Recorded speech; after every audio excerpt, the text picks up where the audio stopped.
Okay. All right, great. So we are here for our checking in half hour on COVID vaccines. We don't have any financial interest. There is CME, as we've been doing, just the usual email covidcme.dhhs@maine.gov, and we'll catch up with that eventually. I did want to note we're going to be moving these to monthly now. So we were weekly, then we were twice a month, but given the, knock on wood, currently favorable status of the pandemic and really no big new developments on vaccine front that we're anticipating right now, we're planning to move these to monthly. We're going to keep them just where we are right now on the second Tuesday of the month at 7:30 in the morning. We'll continue to record and post to the website. But after this week, so we will hold the Friday 12 noon call this week if you're talking to any of your colleagues, but after this, we're going to drop the Friday calls given summer schedules and a lower number of people on the calls. We did want to remind everybody that the Maine CDC, Maine Immunization Program, or MIP, does hold their vaccine work group calls pretty much every Thursday at 1 o'clock. I can, or one of my colleagues, or I can put the link to that in the chat, or the email for Jessica Sheminsky, who manages the invites. They actually send calendar invites for those, so can get on the mailing list that way. And then we do still have our health equity webinars right now on the third Wednesday of the month as well. And I'll talk more about the one coming up in July in just a minute. So for today, we are going to, we've talked about all kinds of issues related to vaccine. Today, we're going to continue the conversation on building and communicating to build vaccine confidence. And we're pleased to have one of our colleagues at DHHS, Lindsay Hams, I'm going to introduce in just a minute. But just as a quick update on where we are, just over 60% of the eligible, meaning 12 and over population now, have received their full vaccine dose, the final dose, and just over 61% have received their first dose. So pretty good, but would really love to be better. So I'm pleased to introduce Lindsay Hams, the Director of Vaccine Communications at Maine DHHS, to talk a little bit about what we've been doing at the state level to try to get the message out about the necessity of COVID vaccine. And then I'll talk a little bit about some tips for communicating that the US CDC has put out. So Lindsay, take it away. And perhaps you're still muted, Lindsay. It's a good way to start, isn't it? There we go. Director of Communications. Hey. All right. Good morning, everybody. I haven't had coffee yet, I will tell you. I know. You're very good to join us at 7:30. Thank you. So good to be here, everybody. Thank you for joining early this morning. So just a quick kind of overview, I guess, of what we have been doing here at Maine CDC and DHHS to get the word out about vaccine safety, the effectiveness, and I guess those are kind of the top key messages that we started with, right? So we wanted to talk to people, to let them know how quickly the eligibility stratas were changing. And they did change really quickly, right? So a lot of our initial communication since I came on has been to make sure that we're letting people know when they're eligible and then where they can find a vaccine. Really, really straightforward. That worked really well for the beginning part of, I think, the population who was eager to get vaccinated, wanted to know when they could and where they could go to do that.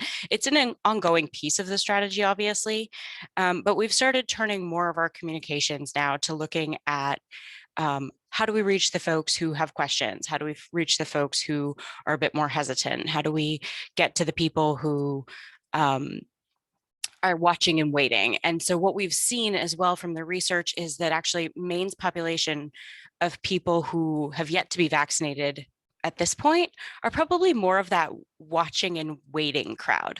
That's good news for us, I would say, because that means really, they can be moved along the spectrum, right? They weren't running out. They're not eager to be the first in line.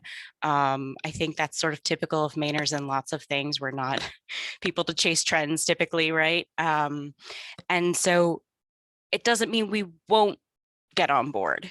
So we're not necessarily fully in the anti-vax group, if you will. There are those people as well, of course.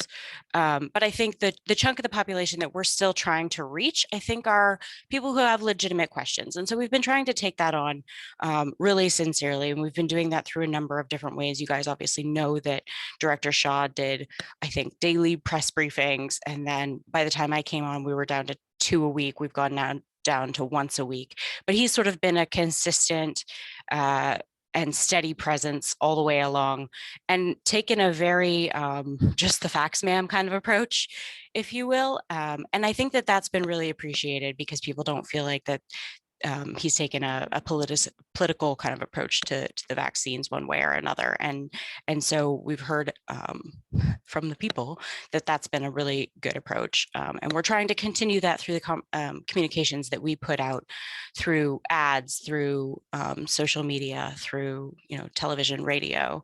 And so we have gone about that a few different ways. We've got a couple creative campaigns. We've had more straight up PSAs. We've importantly, and perhaps most importantly, put together 2 ad campaigns featuring physicians. So the first one that we did was featuring doctors who treat adults, saying these vaccines are safe, they're effective.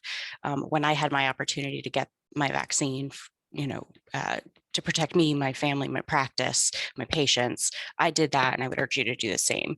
We understand that for the hesitant population, they don't necessarily want to hear from government officials. They don't want to hear from me. They don't want to hear from Commissioner Lambrou or the governor. They want to hear from their physicians. And there's a lot of indication that actually if physicians reach directly out to their patients and say, okay, Bob, it's time to come in to get this vaccine. What questions do you have that's holding you back? That starting that conversation actually does a lot for moving people along the spectrum towards getting vaccinated. And then the next group that we've done, we've done another, that was sort of our hard ask, if you will, ad campaign. We've done a softer ask of trying to normalize vaccination among the community. This is just another thing that you add to your list. You guys might see it on air right now. We're calling it our Up to Camp ad. And it's sort of, Mainers do lots of things to get ready for the good times in the summer. This is another one to add to your list. And then the second sort of physician-focused ad features for pediatricians and family doctors across Maine, taking a very similar approach to the first ad I mentioned, but saying that it's safe and effective for children 12 to, I think we said 17 or 12 to 19 even, in the ad, and encouraging people to get their kids vaccinated so that we can get kids back to schools and camps and back to doing the things that they should be doing, which is being kids. And so really, I think the message here is, like I said, it's most effective from what we've seen from all the research that we continue to see, to have physicians reach out to their patients, pediatricians to reach out to families of kids, to make sure that they're coming in, they're having questions answered, and parents have a lot of questions. We've also seen they may be okay with getting vaccinated themselves, but they have questions about having their children vaccinated. So again, these conversations are really an important step in bringing them along. You guys already know all of this. I'm not telling you anything you don't know, of course, but I'm happy to hear from you. I'd love to hear from you, actually, and hear kind of what are the things that you're coming up against. Do you have questions about how we should be approaching these things? I guess I think that's probably a good place for me to stop. I know we're sort of condensed in time, so I don't want to take up too much of that. Sure, thanks, Lindsay. I was just going to actually put the link to the YouTube video there, and I'm just going to play it real quick just so folks can see it if they haven't. Let me just 30 seconds. So it always does an ad first. Let's skip the ad. Okay, there we go. Oh, sound, Lisa, I think. No sound? No sound. Oh, it's playing on mine. Well, I will just show it for a second. So you got the link there. Sorry, I'm playing it here, but uh, Lisa, I think it's the bottom left of your screen. It'll say share sound. okay. So I'm sorry, what? I think the bottom left of your screen, it'll say share sound. Oh, okay. Yeah. Well, you have the link. I'll let folks take a look at it. I'm going to go back now to just a couple of slides from with info from US CDC has posted some info on their website, how to talk to patients about COVID vaccine. So as Lindsay just said, certainly, and we've talked here before about number one, leveraging your relationship. And, you know, patients trust you, they trust for the most part. And I should say there are definitely cultural differences here that we do need to recognize. And then really techniques that I think you are all familiar with in terms of listening, patient-centered communication, empathy, making sure to respond to questions, and then giving your strong recommendation for vaccination. We see that show up in some of these best practices over and over. Some of the key points about vaccine safety, eligibility, as Lindsay said, being sure to be able to tell them where they can get vaccine, if not in the office, then having knowledge of that in your community, recognizing the side effects, but normalizing those, stressing the 2 weeks after vaccination to full immunity, and then really stressing, you know, the kinds of things that people can do once the benefits once they get vaccinated. And then in terms of some of those benefits, certainly safest way to build protection from getting COVID, getting back to normal, the moments we've missed, the ability to resume activities without masking or distancing, except as otherwise required, although as we know from going out, people seem to be doing that anyway, but stressing that really should be for the fully vaccinated. Benefits around travel, so no need to get tested before or after a quarantine after travel in the US, and probably eventually benefits for traveling internationally as well. And then reducing the need for quarantine or testing if somebody's exposed. And then the language certainly about strongly recommending, if you're able to customize that message about, you know, any particular vulnerability or benefit to them related to their job, family, underlying health condition. And then that personal statement, I believe the vaccine so strongly, I got vaccinated as soon as it was available. I recommended it to everyone in my family. And then stressing what you've seen, the impact of COVID. We know scare messages don't work quite as well, but your own personal testament about you know, what you've seen and your desire to protect them from that. Got a couple of closing slides, but wanted to just stop there while we've got Lindsay and open it up for questions or comments in terms of what are you hearing from your patients? Are there places where you're getting stuck in conversations? And are there things that we could do as a state that would be most helpful to you in terms of other tools, resources, et cetera? So just wanted to open it up if anybody had comments, questions, things that you're hearing.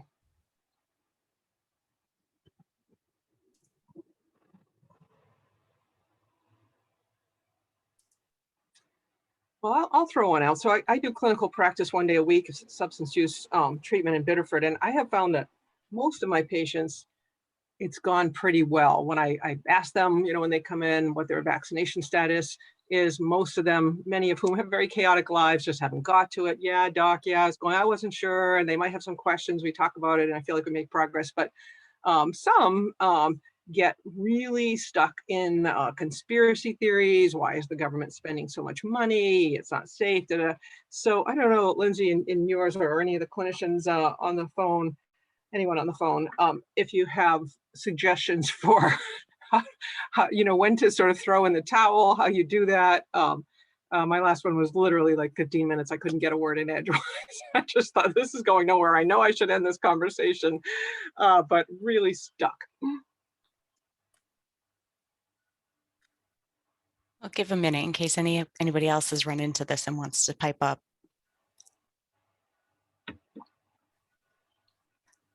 I'm not seeing that, so I will say, you know, I think there are some people that it's gonna take a lot longer to reach them. I think there's a lot of concern over this is not a real vaccine. This only has emergency use authorization. We don't know the side effects. We don't know what's in it, if it's safe, long-term effects.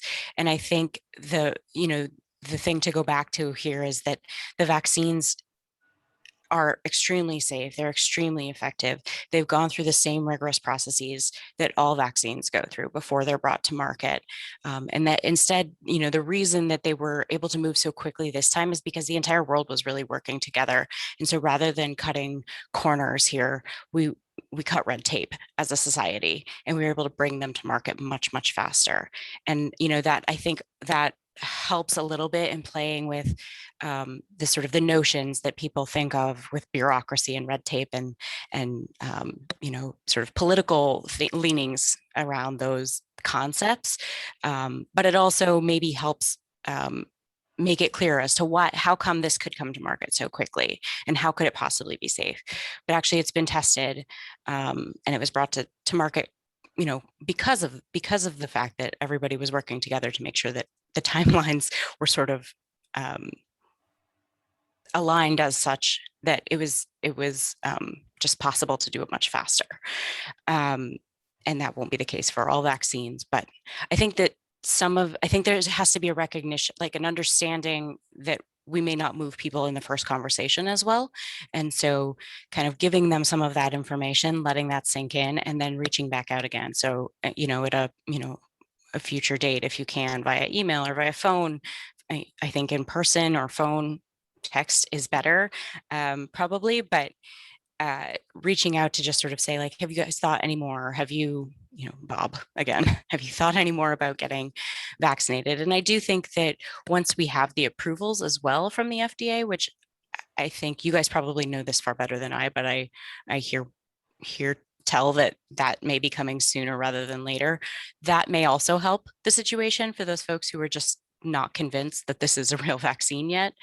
It may not, but I think part of this is starting the conversation somewhere, because a lot of times if people have these really entrenched hesitancies, I think it's going to take them a little while to come out of that. And they're probably surrounded by people who feel the same way, or they feel so strongly about it that people who are around them may not be able to come back to them with logical seeming reasons as to, to counterbalance their thinking. And so somebody that they know and trust giving them this information, maybe the first time they're really hearing it from somebody that they know and trust. Yeah. So giving it a try and then moving on. Moving on, I think, and then keeping the lines of communication open, I think, making sure that they're not feeling like, okay, well, you're a lost cause and I guess you're just not going to get this. Not that you would ever make somebody feel that way when they're in the office with you or in any situation. But I think just leaving that room for empathy and open sort of communication is really important for these people. Yeah. So it sounds like you have a lot of concerns about this vaccine. We'll come back to it next time. Yeah. And I think, encourage them to give you your questions and maybe get back to them, I don't know, in another way, or, follow up later and sort of say, like, those are really good questions. Let me come back to you on some of that. Because I want to make sure that we answer those. Yeah. Okay. Other thoughts? Yeah. Yeah, I was just going to say the same. I'm sorry, was there somebody else trying to jump in? There was a question in the chat. Oh. Do you want to read it, Chris? I can't see chat right now. Sure. It says, what about the effect of the vaccine on fertility? That still comes up, especially with parents who don't want to vaccinate children. Yeah. It's a question that we're hearing a lot. We've done a few things on this, so we do have some resources if you want to share those, if people find them helpful. One of our doctors from Northern Light sort of graciously stepped up and said she would help put together a very short video. Dr. Corey Anderson, she's an OBGYN. She was pregnant herself. She may have had her baby by now. I can't quite remember. But essentially she was pregnant and decided to get the vaccine, but approaches this in a 2-minute video, very sort of grassrootsy feeling. It's very homemade on her cell phone. But I think that that can also work well with people. And she just says, like, look, I had my own questions about this, but I've done the research and I've spoken to the, my doctors, and I realized, I trust my doctors for all of these things, and I was putting this aside, and I thought, what, why was I doing that? I trust my doctors with all my other medical decisions, or so many of my other medical decisions. Why would I not believe them in this case? So that's one take. We have a video actually that we just posted over the weekend on our Facebook channel, and it's also in our YouTube channel under our PSAs playlist, with Director Shaw also talking about this issue. And we do have a handout, which I'd be happy to share with this group. Again, it was put together by Northern Light, but it's sort of a just more than one pager FAQ, quick FAQ on sort of the biggest, most common questions that their physicians were seeing, and what are some of the responses to that. And it's really helpful, and obviously, vetted by doctors. So I'd be happy to share that with Lisa to get out to this group if others would find that useful. They've graciously allowed us to share that. So we have another question here. I'll just read it quickly. I've seen the commercials with medical professionals advocating getting the shot. I think that helps. Thank you. Yeah, I think so too. I hope so, at least, right? That's the idea. Some people I know would be influenced to get the shot if their religious community supported it as well. I've seen more reaching out from religious communities, and I think that will be positive. It's something that we've been working on really quite a lot, actually, since I've joined here, and it was happening before I joined Maine CDC. But we're working a lot with our ethnic and community-based organizations. So trying to reach into the various groups, whether they're religious or whether they're, different types of organizations, but working with community groups who know their specific slices of community better. And I think that that's really useful. We've done a couple vaccination sites at mosques, a church. So, we're also happy to kind of go to those places if people feel more comfortable getting vaccinated at their, house of worship. Then they're welcome to set up a pop-up clinic. There's a site right at the top of the governor's vaccines webpage that says host a pop-up clinic. You need 10 people who are willing to get vaccinated, and we'll come to you and kind of do it. So a helpful, perhaps, piece of information if you're working with religious community leaders who are looking for options to help get their congregations and communities vaccinated. And I just put up the slide about the pop-up clinics that you just referenced, Lindsay. So great. Yeah. I have put together, I'll just say, because I know we're coming close to the hour here, but I have put together a toolkit that might be useful as well. Just sort of a one-pager on if you felt it would be useful to record yourselves for your practice or for your patients, a video that you could put together, kind of going through those statements like Lisa was talking about in the previous slides, the I statement, and you can be very personal, right? It's from you to your patients. So you can say, hi, I'm Dr. Sears, reaching out because I saw that from your records, you haven't gotten your vaccine yet. And I want you to come in, and let's have a conversation about this, or let's get your shot, ideally both. But anyway, that sort of one pager talks about talking points that you can use for a 60 to 90 second homemade video on your, you can record it here on Zoom, you can record it on your phone. And then if you could email those out to your patients individually, I think we might see good uptake as well if patients are receiving that kind of a thing on a very personal level. Great. And could you put either your email in the chat, Lindsay, or a link to that toolkit if you've got that? Sure. I'll put my email in because it's an attachment, so it'll just be easier to do it this way. Great. Thank you. With international travel on the rise this summer, a lot of our community has been eager to get vaccinated before traveling. On a positive note, that's great. Yeah. So that travel benefit as well. Yeah. And I believe European Union just opened up recently for fully vaccinated. So another thing just to keep in mind. Yeah. I'm going to run just through a couple last things because we are getting close to the hour, and see if people have other questions. Just wanted to fly on a totally different note, but the issue of myocarditis and pericarditis. So US CDC has flagged this on their clinical considerations webpage. I put the link in these slides again, which we'll post. But I could put the link in the chat as well, just that this has been reported. It's not been determined yet whether it's actual causality or an association, but has been reported, though we also know that these issues are sometimes seen more in the spring, so we don't really know for sure if there's a relationship to the mRNA vaccines. If you do see any cases of myocarditis, pericarditis following vaccine, be sure to report it on the VAERS, the Vaccine Adverse Event Reporting System website. Sorry, I'm going the wrong way.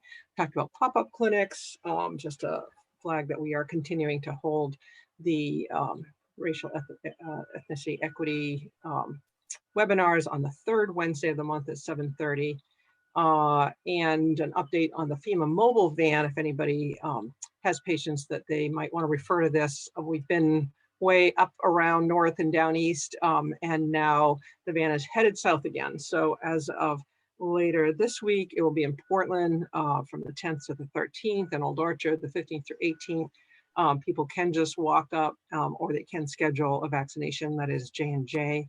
So one shot. And then just for anybody who joined late, a reminder that we're moving to a monthly schedule. We will do the Friday call this week, but then after that, we'll do once a month on this time, second Tuesday of the month at 7:30. We do also have the CDC vaccine work group calls on Thursdays at 1, and then the health equity, and then we post, and I put Lindsay's contact info in here as well. Any other questions or anything else? I don't know, Steve, on the clinical side, or Amy, anything else that you've seen that you wanted to flag that I didn't catch here? No, I think things have been fairly consistent over the last couple of weeks. I do want to note the Hawaiian shirt from Dr. Sears, who is threatening a second retirement. Soon. And I'll say we are seeing more communication materials coming out on the pediatric side. So the AAP has information. The CDC has an updated toolkit for communicating around vaccines in teenagers. So we are starting to see more materials coming out targeting the younger age groups, which I think is helpful. Great. And people always ask, and I don't know the answer for the less than 12, the either 2 to 12 or 5 to 12. You hearing any updates on vaccine? Fall otherwise? Well, I mean, Pfizer says they're going to apply in September, but it may be several months before it actually gets approved for that age group. So we're just waiting at this point. Okay. All right. Well, we are at the end of the half hour. So thank you very much, Lindsay, for joining us and for your ongoing efforts to get the word out. Thanks everybody for joining. Again, so we are moving these to monthly. So we would be back on the second Tuesday, which is July 13th. But we will hold the Friday session this week again, just a reminder. So thanks everybody. If I can, Lisa, real quick, if I can just pop one last thing in, I just want to say, reinforce the message. I think you guys are all hearing it anyway, or practices should be, but individual practices can order smaller batch doses now. So I know that there was some confusion over whether that was possible yet or not, and you can. We can get it to you. The storage for Pfizer, obviously, as you know, means that this can now stay in doctors' offices and refrigerators for 5 days, and you guys can order smaller than 100 doses, so, or vials, excuse me. So I just wanted to share that here as well, because I know that there's been some maybe miscommunication around that. Yeah, there's been an evolving opportunity there. So yes, we certainly encourage practices if they're not doing that. And just a footnote on that, Pfizer is actually up to 30 days now in a regular. Oh, sorry. So no, that's okay. It changes all the time. Just changed last week, I think. So yes, making it at least a little bit more practical to have in offices. So we certainly encourage that. All right, great. Thank you very much. Hopefully you guys enjoy these beautiful summer days. We'll see you next time. Thanks again, Lindsay. Bye-bye. Great, thanks.